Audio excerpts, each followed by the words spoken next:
I'm so excited. We have continued with these author panels. Welcome to another author panel for my rebranded podcast, the Biz Book Publishing Hub.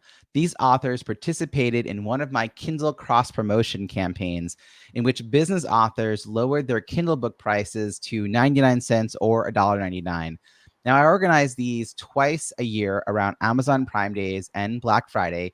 I expect that next time we're going to have 100 plus authors working collaboratively to spread the word and boost book sales. Each time, dozens of books reach #1 bestseller in at least one category. And last time, 7 out of 10 books reached the top 10 for at least one category. It's been a great way to generate interest in evergreen books published many years earlier and celebrate recent publications. The best part is that our collaboration doesn't end when the campaign is over. Nearly every author opted to sign up for an author panel after the event. These panel discussions focus on the ROI of publishing a business book. And with me today are 3 authors. Jan Raeder authored Strive for More, What Wellbeing Really Means and How You Can Achieve It. John Saunders wrote The Optimizer, Building and Leading a Team of Serial Innovators. Marva is the author of Be Unexpected, Resetting Routines to Revolutionize the Future of Work. Please join me in welcoming Jan, John, and Marva. Welcome. So, Jan, if you can just kick us off, I would love for you to introduce yourself by sharing the name of your book and briefly describing like what it's about or who it's for. Jan, kick us off. Hi, my name is Jan Raeder, and I wrote Strive for More, What Wellbeing Means and How You Can Achieve It.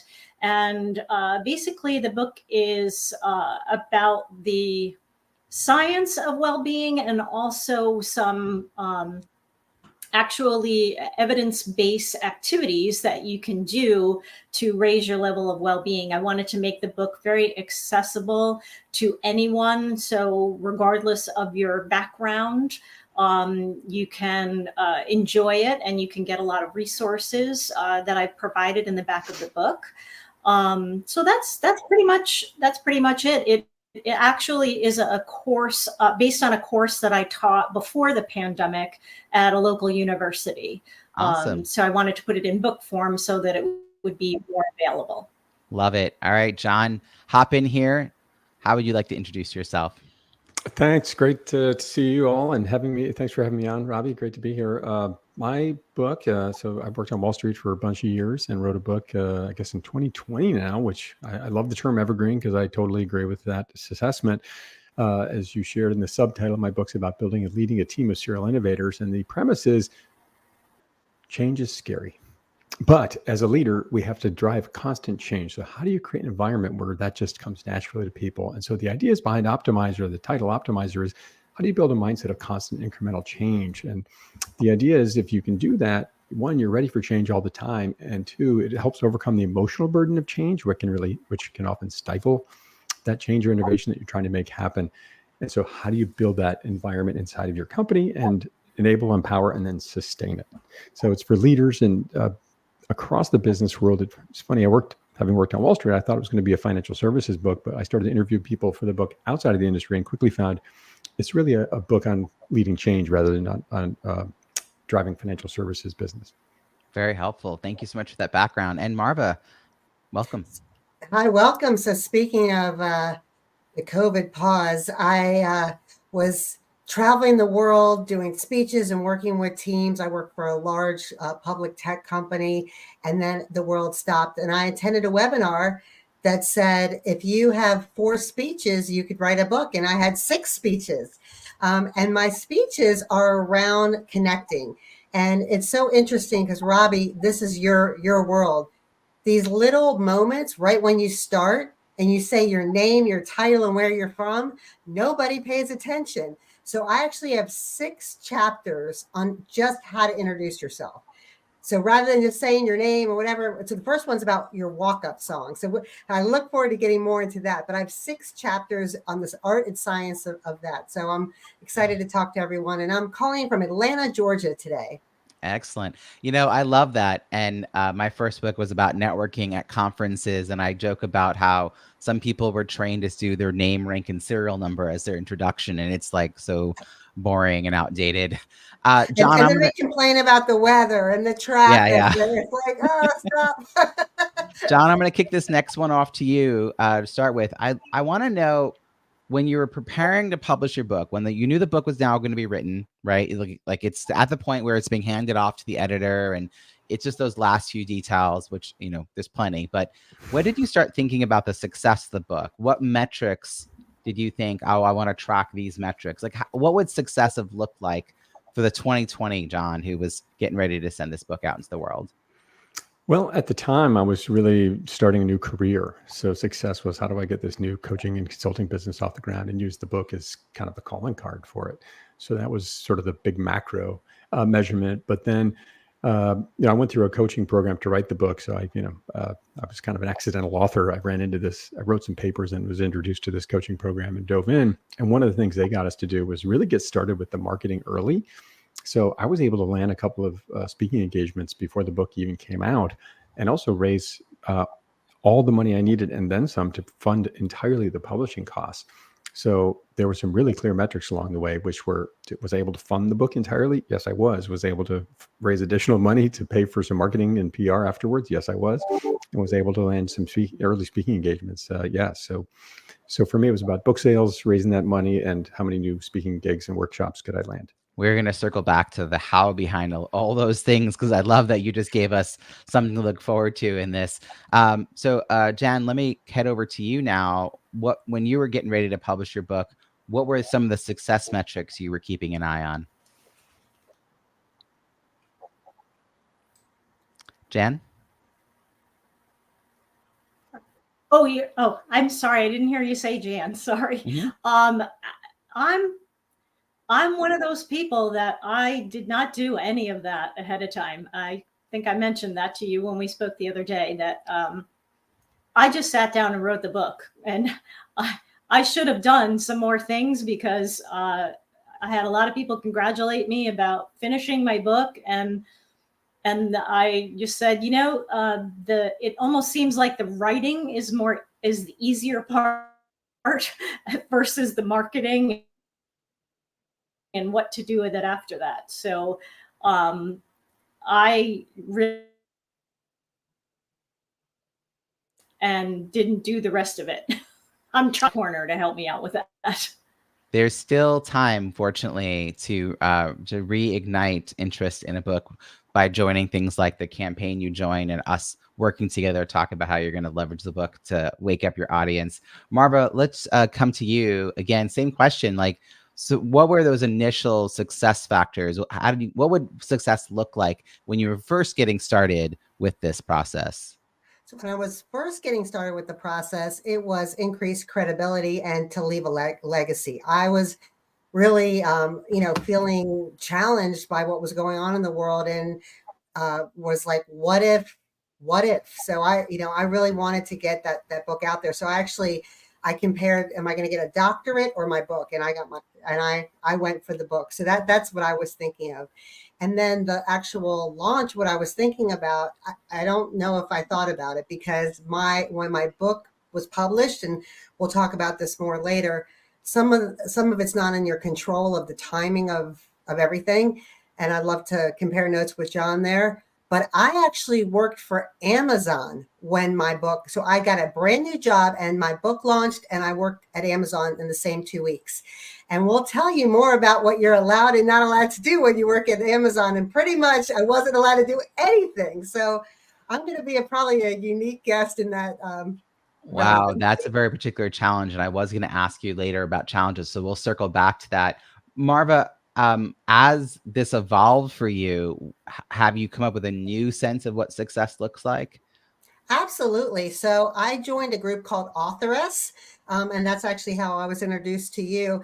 And so success to me is I actually am interested in getting the reviews and getting speaking engagement, but it's really being recognized with other leaders. To me, That's what I did the book for. I did the book for to be part of this. I wish I lived in the 1800s. I love that like Gilded Age kind of environment. So I did it to really be part of a group of big thinkers, and I did win 2 book awards, and I'm starting to get more in that community, and that's what I'm interested in. I'm interested in being around other people with intellect and getting the word out to others, and then that collaboration. Jan, as you're thinking about, because Jan, you and I have been working together about some new offers you're putting together. How does that book that you wrote factor in now into the new like programs and new development and new people? Is it helping you attract people to talk to you because you're the author of this book? Jan, that one's to you. I think it's a bit. I'm here. I see everybody else. I think John mentioned that he thought my Wi-Fi was cutting in and out, but am I here? Can you hear me now? I can hear you. I'm not sure whether you can hear me. I just asked you how you're. I don't know. Uh-oh. Okay. It's possible that Jan's I think you're going to have to go to somebody else. I don't know what's happening. Okay, fair enough. John, why don't we get you off mute and sharing with us how your definition of success has evolved over time? Yeah, I think early on it was about just getting the book out the doors. I think some of the guests here shared, like, how do we even get a book done? Getting on podcasts, how many of those can I get on? But really then it's evolved into, all right, how can I sell, dare I say, bulk orders of these books along with speaking engagements? Because that's really where the rubber meets the road. If I can help people, get my book in their hands, get a signed copy in their hands, which is a really nice and I think big personal touch, and do book signings, these kind of things, and then have that bookended by a speaking event or a series of workshops, really powerful. So trying to get those set up as often as possible throughout the course of the year. And really just trying to spread the message as far as I can. I love being on author panels at universities and different things like this. So those are fun as well. But thinking about how do I marry book sales with bigger events? And that's really become a thing I try to measure. What I love is that it's 2024 as we record this, and you are still talking about a book that you published in 2020. I think sometimes authors sort of lose steam talking about their book. They're like, oh, it happened. But there's ways to keep reviving excitement about it, particularly when it's evergreen like that. Totally agree. And I mean, think about everything, the blood, sweat, and tears we all put into these books, right? And so much of the content is relevant for many, many years, if not forever. And I certainly think that's the case with mine. I don't think there's ever going to be a need where we don't need to help people navigate change better. So I feel like my stories are always relevant. And guess what? Just because it's not necessarily written in my book doesn't mean I can't evolve how I think and talk about it. And so that certainly happened as well. Love that. Yeah, I agree with that. A lot of when I try to explain my book to people, I say it's the new century, the modern Dale Carnegie. And Dale Carnegie wrote his book in 1920. And I think a lot of us, when we're writing our books, we have these ideas from other people. And that's the whole point of having physical libraries still. I mean, these, books from centuries ago can then be reinvigorated with authors with new perspectives. I love that. Jan, what about you?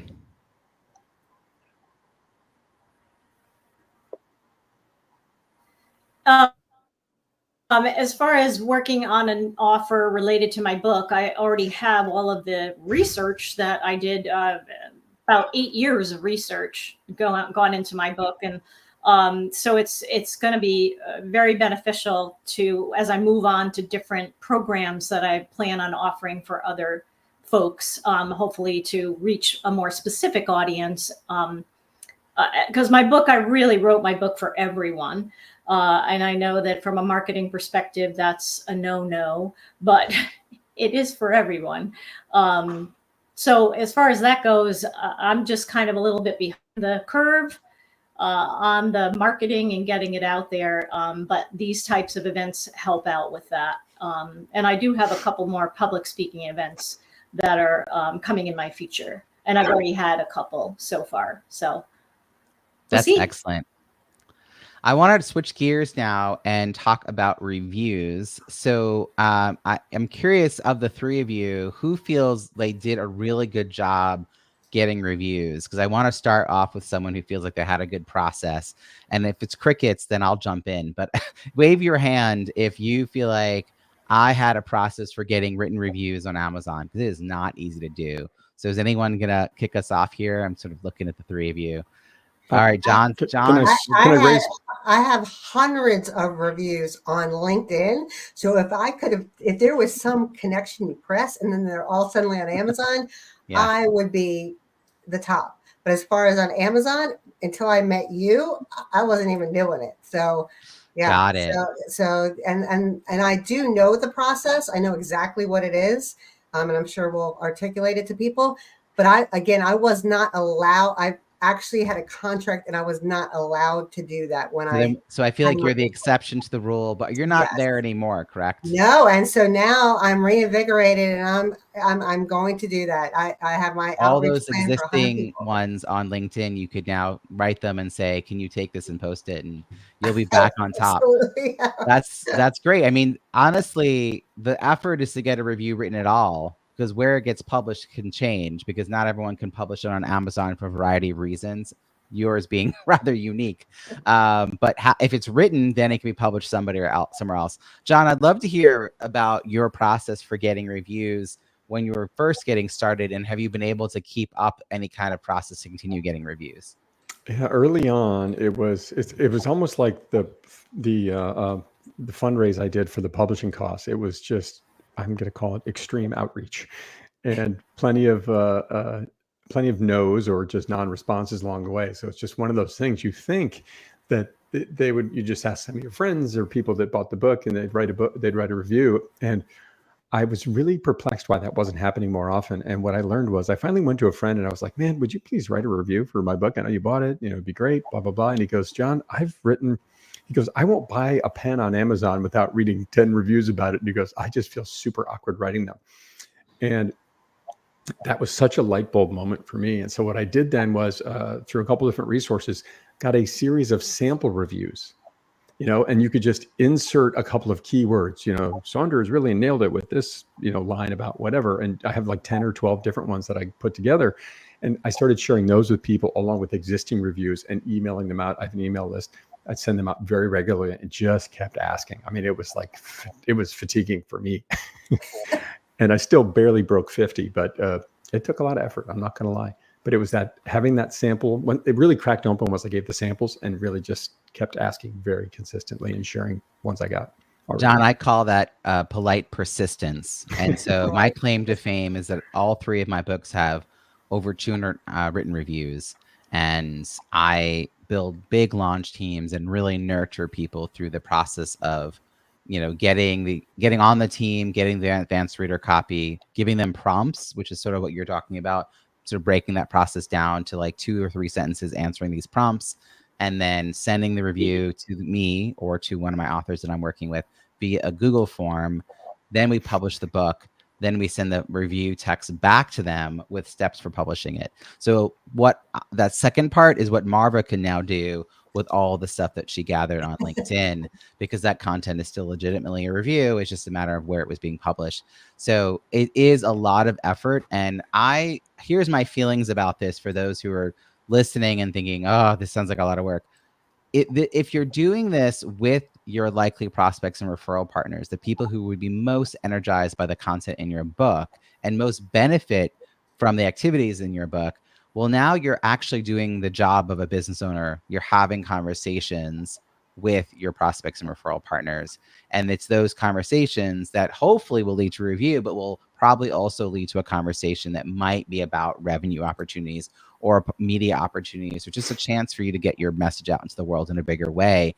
So rather than asking friends and family who might be willing to do it, but they don't have budgets, so you're not building a pipeline for the offer that comes after. So that's my big takeaway in all of this, is it's not just about having reviews, it's also about having reviews from the people that will help generate continued interest long after the book has been published.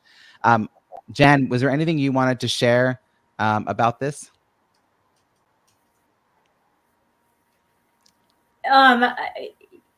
As far as this is very helpful for me, because you guys my book just came out in the beginning of this year.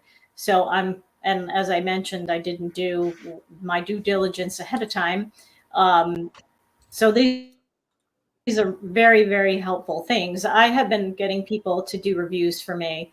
I don't have a lot at this point, but I'm hoping obviously to get more.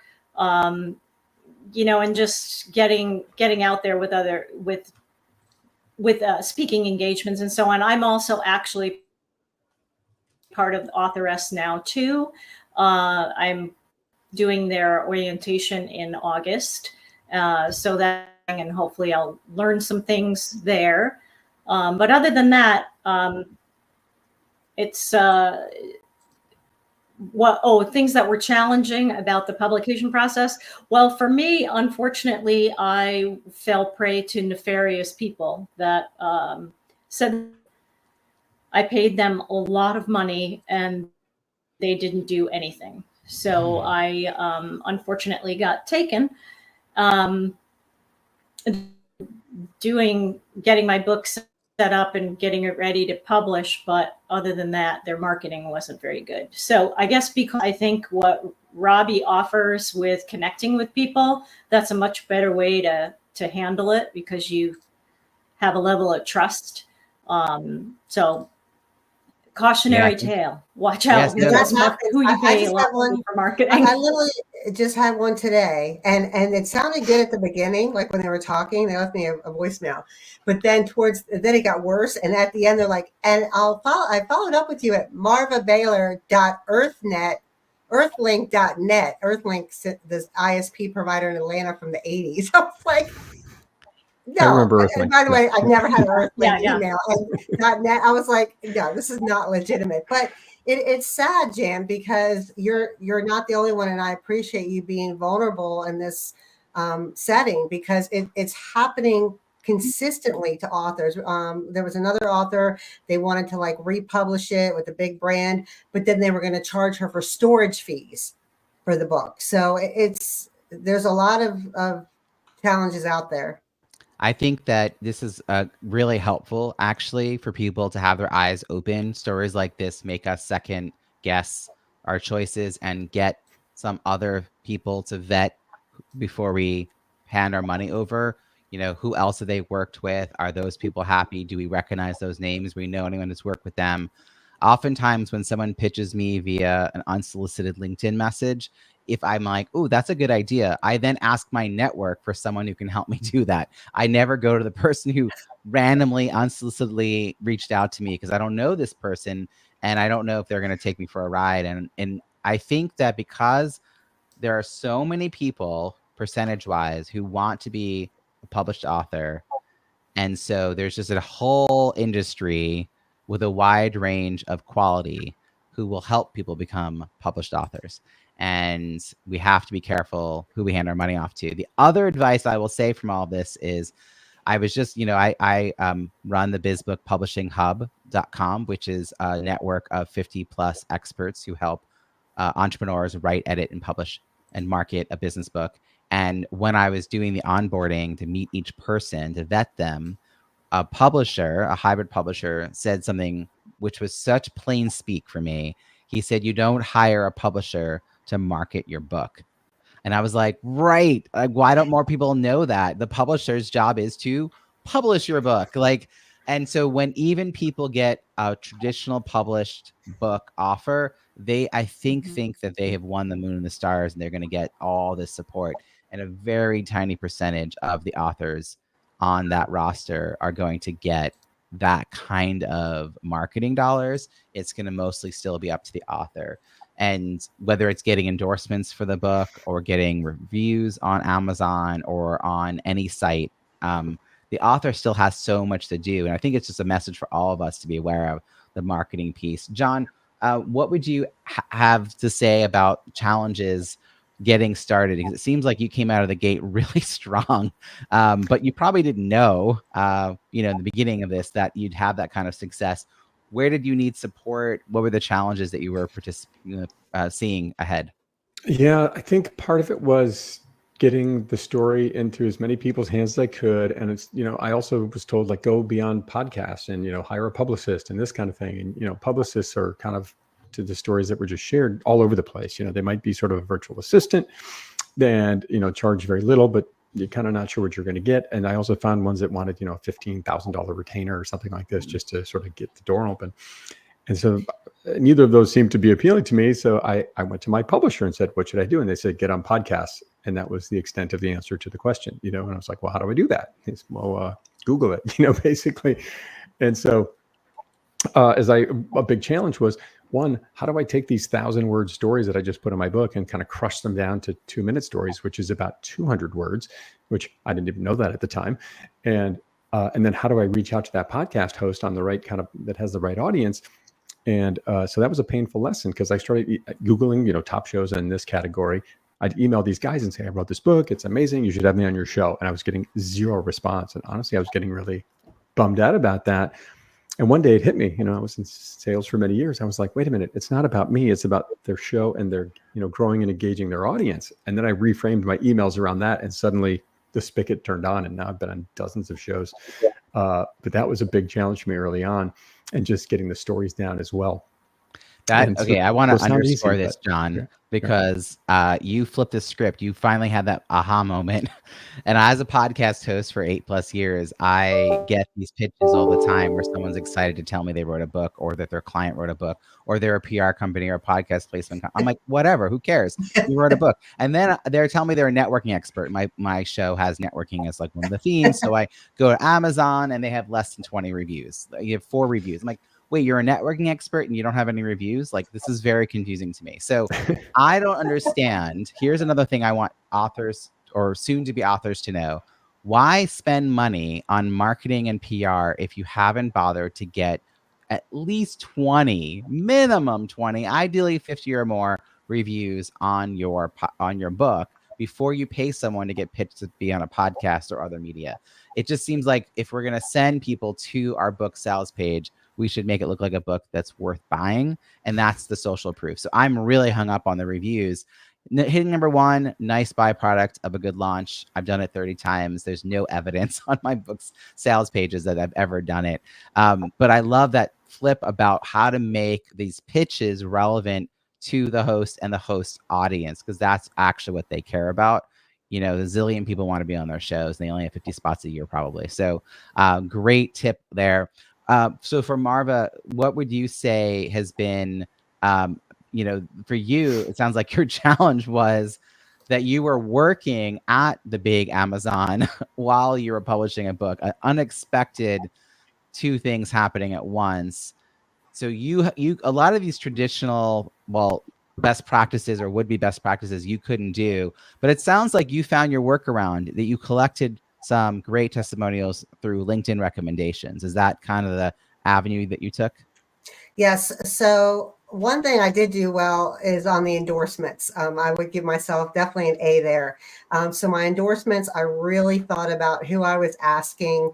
I was asking big leaders, big authors. The person that, did it is the top LinkedIn Live provider right now. I mean, she wasn't back then, but she is now. So I really thought about who I was asking, and I asked big, but I asked back to what John was saying, not like, hey, I'm writing a book, can you help me out? I would say why it was important, but also how it would help their team or their mentees. Or I gave, you got to give, you can't just ask for everything. So that I would say was definitely set me off on the right foot. And then I don't work for those companies anymore. So now I'm on my own, entrepreneur, so fun, very different than working for big public companies.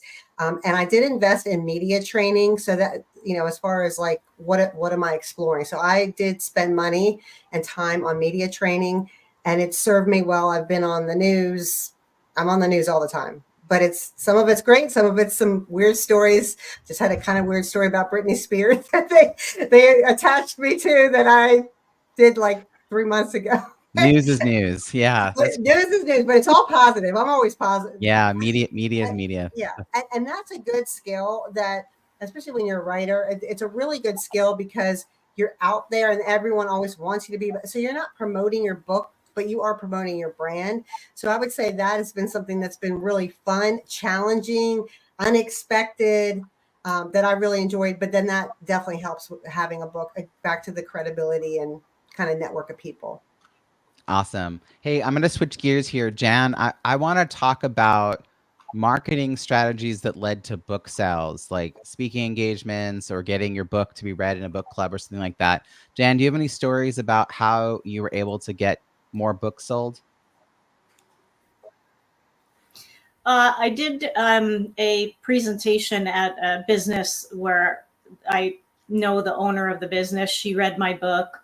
She thought it'd be a great idea if I came and did a little half an hour presentation. And I actually sold 12 books that day, right out of a bag that I brought with, I bought the author copies from Amazon. And so that was quite a shocking thing. I wasn't expecting that. And they wanted me to sign them too, which was really unexpected and nice. The only other thing that I can say, since I'm still my book is still new, is I did a lot of stuff on my social media about it coming out. So I kind of did it soon. I gathered some email addresses using one of the free platforms out there to get addresses. And then I sent them the link when it became available. And I think I had 25 or 30 sales like that first day that it was available. So that was really nice. And what's fun I've is had when you're sales from this promotion we just did, campaign that we did, which was very nice. So I'm looking forward to some more sales as I go forward with more presentations and such.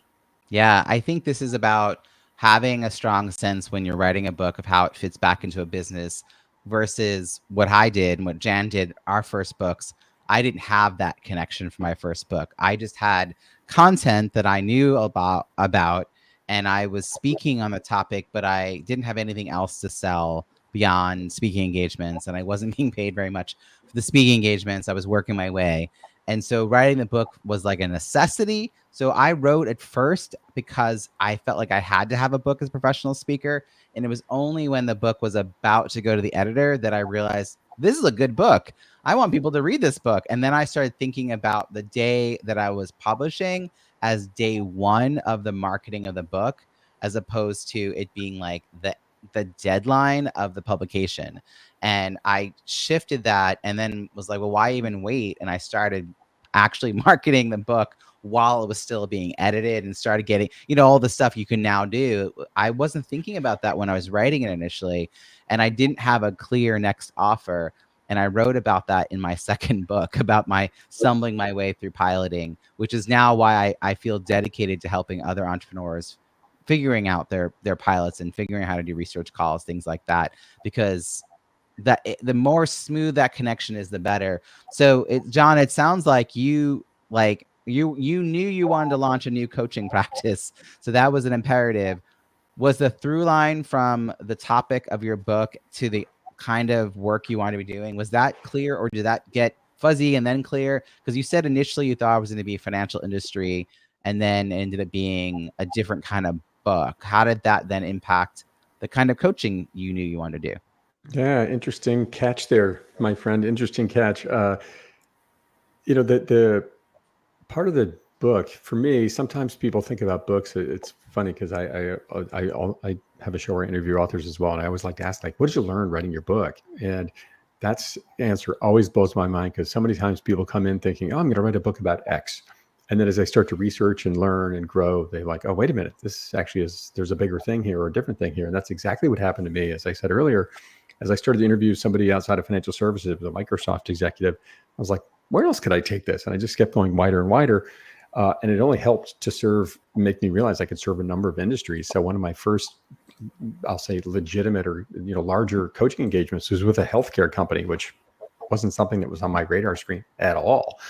And what it helped me realize, the research, the learning, the sort of diversity of the background I brought to the book was applicable in so many places. So I ended up helping a healthcare business development team.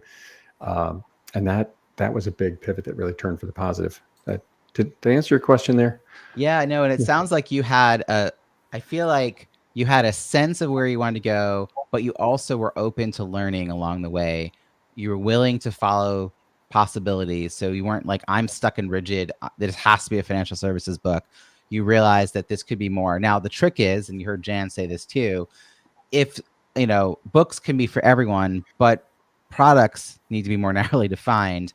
My first book is about networking, and I had to figure out what audience, because that's a very broad topic. So I ended up writing networking at conferences, which is a subset, but still a wide. Like nearly everybody has gone to a conference. So when I went to create the program, the online, mastermind or coaching program that I did after, it took me a couple of false starts before I figured out the audience for it. And I think, similarly, like the book can be a little more general because you kind of bring people in. But when you're developing services or offers that come after the book, it is sometimes tricky to narrow it down because we want to serve everyone. But if you become known in an industry and your name gets passed around as the go-to person for that service, you'll just do so much better. You can always add more industries over time. Marva, how have you thought about that? It sounds like you made the big shift from the JOB to your own, you planted a stake in the ground and have your own business. How have you been able to think about the book and the services that come after, the pipeline between the two? Yeah, so it's interesting. I just did a session today with a group of CIOs, and so CIOs, chief information officers, and chief security officers who are in the news a lot. And no matter when we listen to this podcast, it's going to be, they're still going to be in the news, probably not in the most challenging, in challenging ways.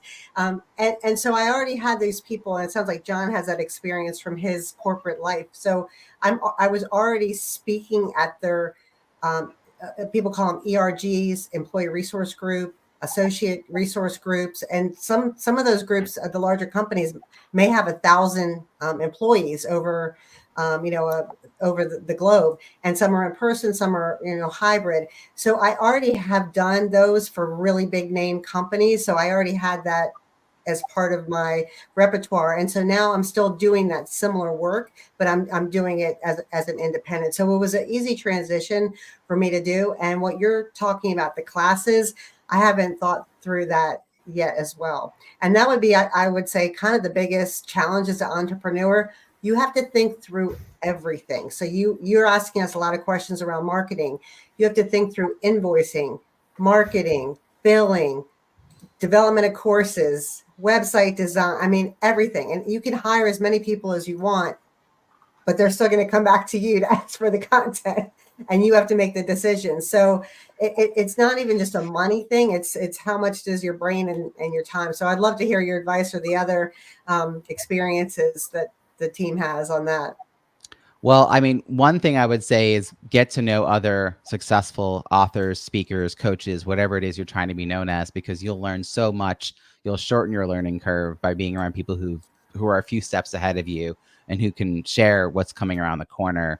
One of the things that I knew about when I was first working on my first book, because I joined a writing group, was the idea of putting a lead magnet in the book, because I wanted to build an email list. So that was a real goal. I had been speaking sort of on the side for years as sort of a hobby almost. I was being paid for some of that too, but it was definitely not a day job. It wasn't like my job. And I was now like committed to the idea that this was going to be helping me finally get a real email list. And that ended being the launch team, ended being a big part of how I did that.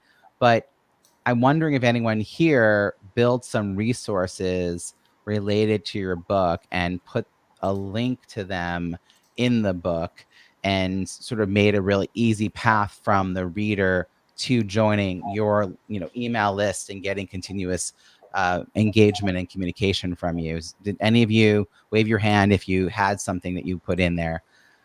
I'm seeing some crickets. Okay, so I will now share with the audience who's listening that this is a really good practice. And I want to say that it's hard because by the time you get to building bonus content, you're exhausted from writing the book. That's my experience. But a lot of times you can repurpose things that are in your book. So for my second book, there's a whole section about how to look at a list like your LinkedIn list and go through it to discover likely prospects and likely referral partners. I call this my wake up your network method. And so I took that out, reformatted it as a PDF and step by step with screenshots. And then that became one of the pieces of content in the download. I ended up doing a video, like I shared a 30-minute training as part of it, worksheets, workbooks, video content. I mean, really just like, you just keep throwing things in and it's all in exchange for that email, right? Just want to add enough value. Different people learn different ways. My last book also has, step-by-step guides, tutorials, videos, checklists, etc.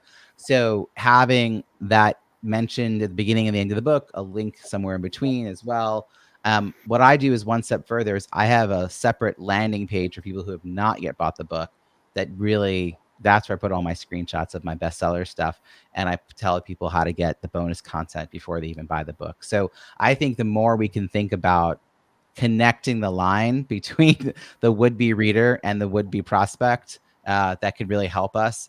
I'd love to know if anyone has a particularly awesome success story that because you're an author now, so does anyone have because I'm an author, I now, what is possible? Marva, you seem to be nodding along. Why don't I turn it over to you? Do you have a particularly answer to that question? Back to what I was saying before, you're now part of this community and it has to be intentional. You have to be giving. And so like when you are invited to a podcast and you do a great job, you then name 2 other people's names and ask if those people can be invited. So because I'm an author, now I'm able to be on the news, be on the podcast. I mean, before, I was a great sales leader and had great content on LinkedIn, but I wasn't on the news, invited to these big stages. And so I would just say it's a bigger and broader audience, and also global. And to me, that's so important. And I really like what you're doing here, Robbie, because getting, not everyone has access to go to physical conferences. And sometimes these methods of video and podcast are the only way people are getting information from outside their little circle of their town or their city or their industry. So really sharing that broadly has really, really helped. I'm really committed. My overall focus is helping entrepreneurs become successful authors. And to me, success is when you have more money in your bank account.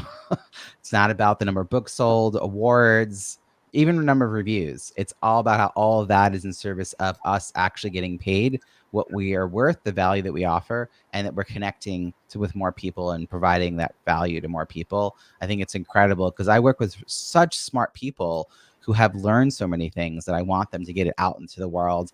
I'm going to take a 5-second pause here while we listen to a quick ad from our sponsors. And I'm going to come back and ask you all for some advice that you're going to give to folks who are writing a book to help them grow their business. Hey, folks. So I'm going to kick it off to Jan. Jan, do you have any advice that you want to give to someone who is thinking about writing a book to grow their business? Maybe a what not to do advice since you got taken by an unfortunate company. Was there anything you want to share with folks who are listening?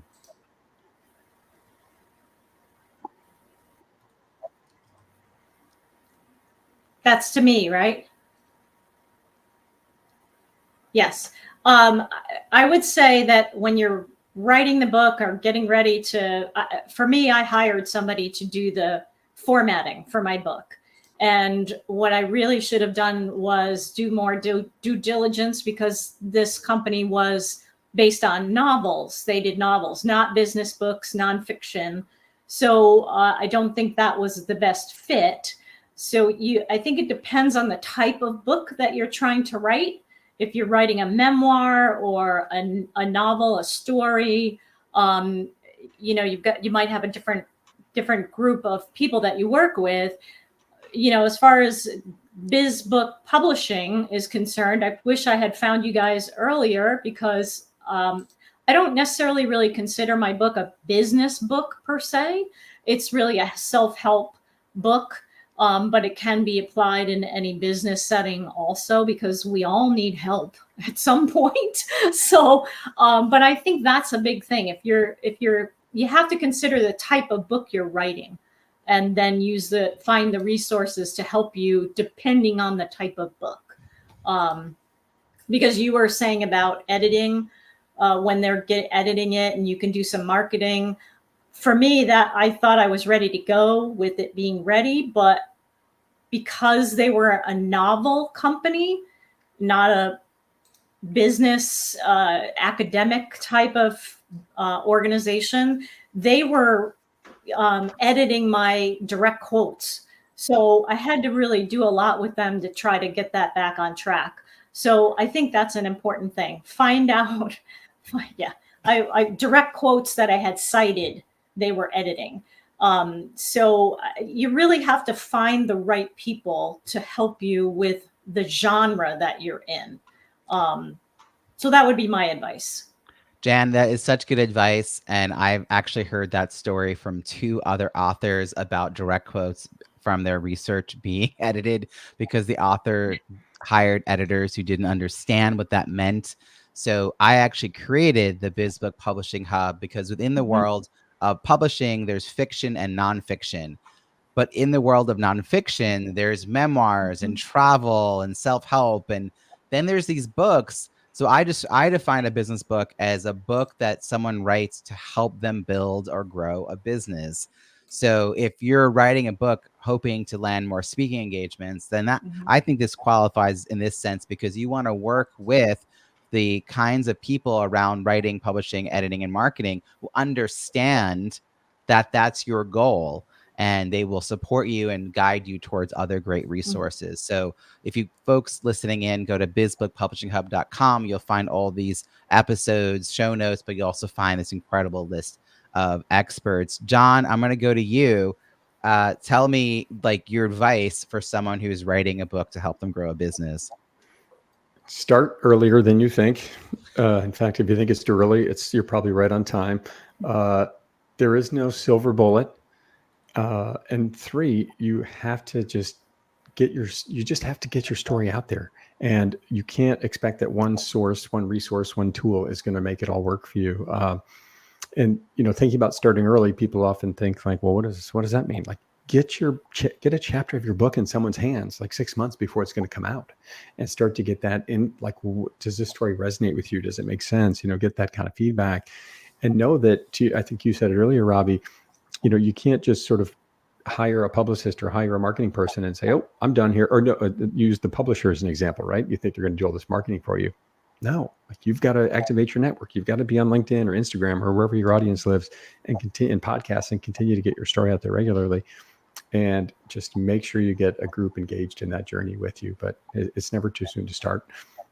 I love that. For my second book, which is Small List, Big Results, Launch a Successful Offer No Matter the Size of Your Email List, I wanted to make sure my process, my Wake Up Your Network process, worked. Because, initially I told people steps 1, 4, 7, and 10 because it just kind of made logical sense to me. And then I would watch them do it and realize they needed 1A, 1B, 1C, 2A, right? They needed a lot more handholding. And so I ran a series of 2-hour masterminds where they were required to do some pre-work to get through my process and then come with their questions. I ran like a dozen of these over 2 months, $100 a piece. And it helped me further develop and refine what was in the book right before I was about to hit publish. I also had a lot of people sharing great stories about how well it worked. And they were really excited to read the rest of that book. And I've recently brought back the Wake Up Your Network mastermind because people need a little more support than just the workbook to find out how to take the list and actually put it into effect. So I'm really happy to finally have that back as something I'm putting out into the world. Marva, would you share a little bit about what your advice would be for someone writing a book? So the advice I got, I'll share 2 things, writing a book and you said the business. So the advice I got, I actually called people. You have to have the conversations and you have to double click, triple click. So some of these challenges Jan's shared, you need that detail. So when they say, oh, I had a publisher or I had a ghostwriter, what does that mean? What did that process look like? So I actually had, he's now the CIO for the NFL. And he was the one who was the most transparent with me about his process. And it set me on this path that I didn't even know. So like, I didn't know Amazon and Barnes and Noble and Lulu. I didn't even know what that was. The whole self-publishing. And then I did a lot of research and I said, this is not for me. I need a lot more teamwork here. I'm not self-motivated and self-knowledgeable to do all this. So it's also what you're not going to do versus what you're going to do. So I would say really do the research, explore all those avenues and have those conversations. And then on the business side, John, I think, articulated it the best of his journey. Unless you're right out of college and this is your first job, which none of us are, you have some other career or job. Why can't they all be together? Why does it have to be, I'm going to do this and now I'm going to have that? There needs to be some recognition and melding of your life and your persona. And when you can bring that together, that's when I think you have something special to offer to the world and it's more authentic. That's wonderful. We're wrapping up here. Jan, will you share how listeners can find you and follow your work?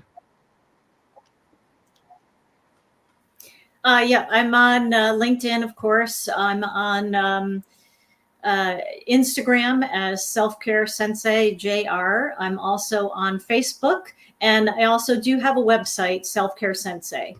So those are all the places that anybody can reach me if they're interested. Fantastic. We'll put all the links in the show notes. Marva, what about you? How can people find you and follow your work? So my website is marvabaylor.com. Follow my work at LinkedIn. I'm a very active poster. I post on culture, leadership, and some technology stories, but they're all kind of, did you know kind of stories. And I would love to engage with you. And if you do want to connect with me, please send me a note. It's just so much better to say, hey, I saw you on Robbie's podcast and this is what was interesting. And this is why I want to talk to you. That's how we have connection. Great advice. John, what about you? LinkedIn and Instagram, JCS-Optimizer. So my initials and the title of my book. And my website, Saunders.com. You can find a lot more information there. Happy to connect with anybody on LinkedIn. So feel free to shoot me a note and definitely mention that you heard this episode here. We're going to put all these links and more, including links to their books at the bizbookpublishinghub.com website, which is where you'll also find more than 50 experts ready to guide entrepreneurs through the complexities of navigating writing, editing, publishing, and marketing their business books. We're going to be also interviewing some of those hub partners on this podcast. So tune in to the next episode to keep learning. And we're excited to help you become a successful author. Thanks, everybody.